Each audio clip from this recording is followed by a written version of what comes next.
El mercado ha estado haciendo una verdadera locura estos últimos días. Estamos hablando de que en una subida de tasas de 0.75%, el Nasdaq terminó más de 4% arriba, el S&P 500 terminó más de 2.5% arriba. Pues, ¿qué es lo que está pasando? Aún y cuando las grandes empresas Microsoft y Google fallan prácticamente todas las expectativas, las acciones disparan al mercado. El mercado reacciona bastante positivo. Ahora, vamos a hablar acerca de la Fed, vamos a mencionar brevemente los números de Visa, el reporte trimestral de Visa que tuvieron, se los adelanto, muy buenos números, superaron prácticamente todas las expectativas que se tenían. Entonces, hay cosas bastante positivas el día de hoy. La Fed parece estar actuando, ahora sí, por fin, con total claridad. Anteriormente nos daban un plan y cambiaban las cosas. Ahora nos salen a decir que van a actuar dependiendo de la información que les llegue, en lugar de darnos planes que constantemente están cambiando y que constantemente están fallando. Ahora, ¿por qué es que el mercado reacciona tan positivo con esta subida de tasas? Pues inicialmente porque la Fed cumple expectativas. Pero agregado a eso, eliminó la idea de que la Fed iba a empezar a actuar más agresivo todavía con una subida del 1%. Y más aún porque el reporte de mañana nos dirá si efectivamente estamos en una recesión o no lo estamos. Mañana salen los datos del PIB. Si ustedes están viendo este video el día de mañana, atentos a ver ese número del PIB. Ya sabremos si estamos o no en una recesión técnica o no lo estamos.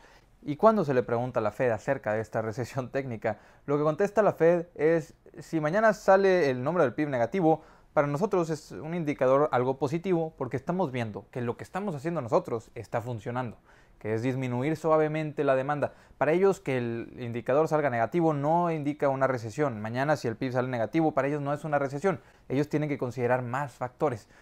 Algo pues relativamente gracioso, porque la definición de recesión es 2 trimestres negativos del PIB, pero ellos no lo consideran así actualmente. Ellos ven que están actuando bastante bien y que están teniendo mucho éxito con su estrategia. La estrategia que quieren continuar por desacelerar en los próximos trimestres, en los próximos anuncios, y de hecho también quieren acelerar, por otra parte, la descarga, o quieren acelerar la reducción del balance general, que es todo ese dinero que se imprimió, todo ese dinero que repartieron.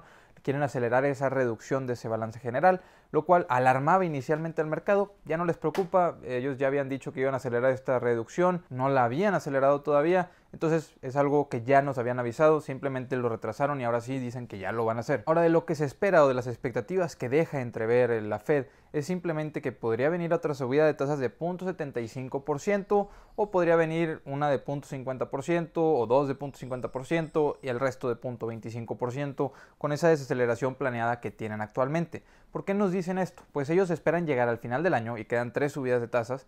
Ellos esperan llegar al final del año a tener la tasa en aproximadamente 3.4%.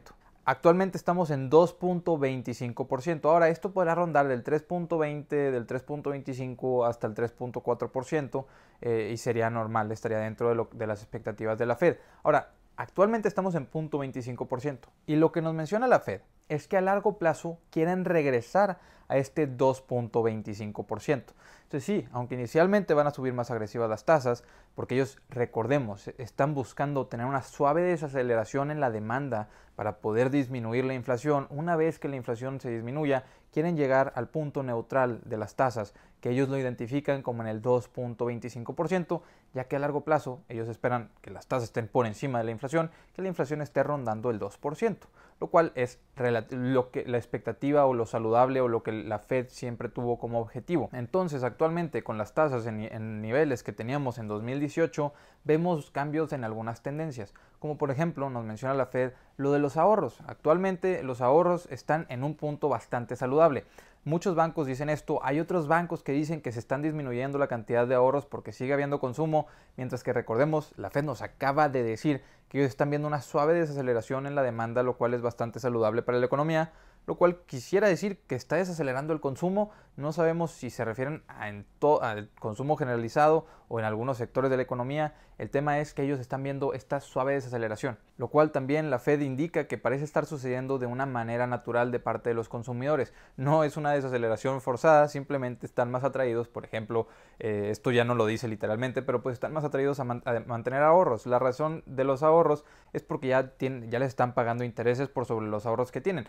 Lógicamente, sigues estando por debajo de la inflación, pero prefieres tener el dinero en una cuenta de banco si te están pagando un 2% o un 1.25% a cuando no te estaban pagando absolutamente nada por mantener tu dinero ahorrado. Entonces ese incentivo puede ser de lo que la Fed explique del por qué es importante seguirla subiendo, aunque ya estén viendo que posiblemente se está normalizando la inflación.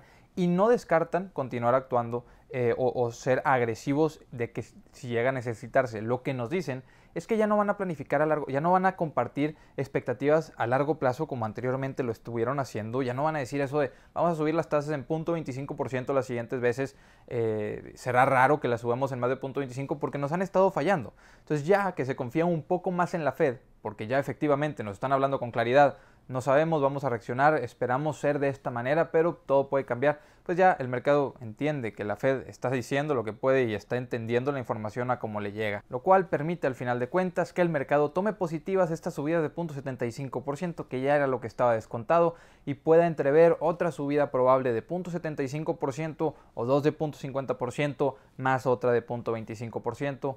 Y el caso de Visa, que es lo que quería terminar por mencionar en el video. Visa, recordemos, esta empresa de transacciones de tarjetas de crédito, pues es un negocio que tiene información acerca de todos los sectores del consumo. Ellos nos están diciendo, el CEO sale a decirnos que no hay evidencia de una disminución en gasto, a diferencia de lo que nos menciona la Fed, que la Fed menciona una suave desaceleración en la demanda. Pues Visa y American Express no están viendo esta suave desaceleración en la demanda. De hecho, nada más para un dato general, los cross-border payments o los pagos en otros lugares aumentaron en 40% año sobre año, lo cual nos dice que los viajes están en un ritmo más elevado que en 2019. Entonces, las transacciones de Visa demuestran que las personas están viajando aún más que en 2019. Los ingresos de Visa, un crecimiento de 19% de año sobre año.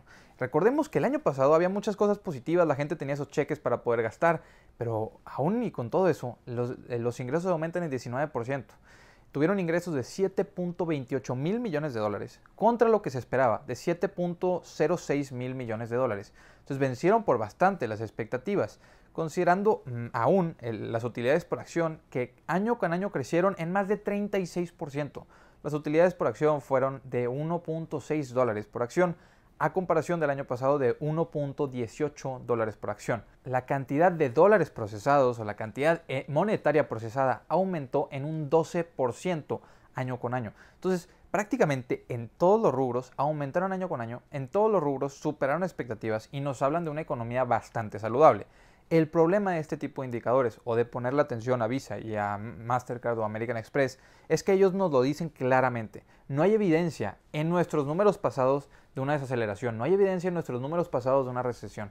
En este último trimestre nosotros no podríamos decir que vimos una recesión porque no la vimos. Pero ¿qué pasa en el futuro? ¿Qué expectativas tienen? Ellos no pueden saber cómo va a querer o cómo se va a comportar el consumidor, pero tienen expectativas positivas. Ellos se mantienen positivos por sobre la economía, por lo cual es algo bastante positivo para nosotros pensar que sí, efectivamente hay una economía que sí está aguantando las subidas de tasas, que sí está aguantando los costos de los energéticos, la subida en precios del petróleo, que ya se han estado normalizando los precios de los commodities, ya por fin vas a poder también recibir intereses si tienes ahorrado tu dinero. Entonces ya son varias cosas positivas que nos están hablando de un saludable desarrollo de la economía, pero volvemos a lo mismo. No sabemos cómo va a impactar estos próximos meses, no sabemos si efectivamente el petróleo va a volver a subir a niveles estratosféricos como anteriormente, no sabemos si las commodities van a retornar a subir de precio porque ya han estado bajando de precio. Lo que sí podemos saber es que los números, o actualmente si es que se dice que estamos en una recesión técnica, los números demuestran que es una recesión bastante suave, bastante manejable y todavía controlable, lo cual además podría permitir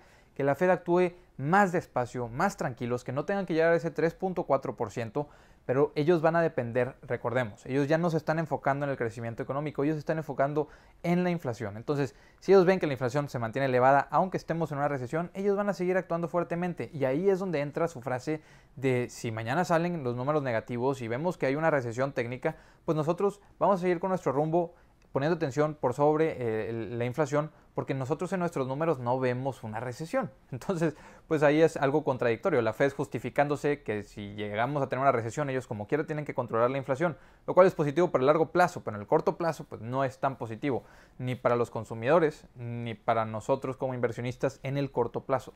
Pero en el largo plazo pues es mejor para prácticamente todos. Entonces podemos terminar por mencionar que efectivamente la economía no es la bolsa. La bolsa no son los reportes trimestrales. La bolsa a largo plazo va a ser o va a depender de las utilidades que generan las empresas y de lo que la gente está dispuesta a pagar por esas utilidades, que históricamente tiende a ser dentro de un 16, un 17 veces utilidades. Pero por otra parte, la economía demuestra que actualmente no sabemos siquiera si estamos en recesión, pero el mercado sube 4%. En el corto plazo, el mercado es irracional y va a actuar como quiera. La subida de tasas de 0.75%, lo cual, si lo hubieras mencionado al inicio del año, que iba a haber una subida de tasas de 0.75%, la cual es la segunda subida de tasas de 0.75%, cualquier persona te hubiera dicho, eso va a colapsar al mercado. Pero vemos que el mercado termina 4% arriba para el Nasdaq. Entonces, más que predecir, más que intentar de ver, es simplemente estar posicionados en las mejores empresas que se puedan desempeñar de la mejor manera, como Microsoft y Google, que demuestran que aún y fallando expectativas, si pagas el precio correcto, lógicamente, por esas empresas, no pagar precios estratosféricos, pero aún y cuando fallan expectativas, si el negocio está saludable, los prospectos a largo plazo se van a mantener y se van a cuidar. Sí, en el corto plazo hay dificultades, pero las empresas están invirtiendo por mejorar, están siendo más eficientes y esperemos que en el largo plazo, si están generando $1 de utilidad, lo pueden llevar a $2 por utilidad. Pero en fin, inversionistas, pues hasta aquí les dejo este video, que hay muchas más cosas que tenemos que platicar, tenemos que hablar acerca de Meta, por ejemplo, pero les dejo el grupo de Facebook en la descripción por si quieren ir, les dejo el Instagram, el Twitter por si me quieren ir a seguir, nos vemos a la siguiente, hasta luego.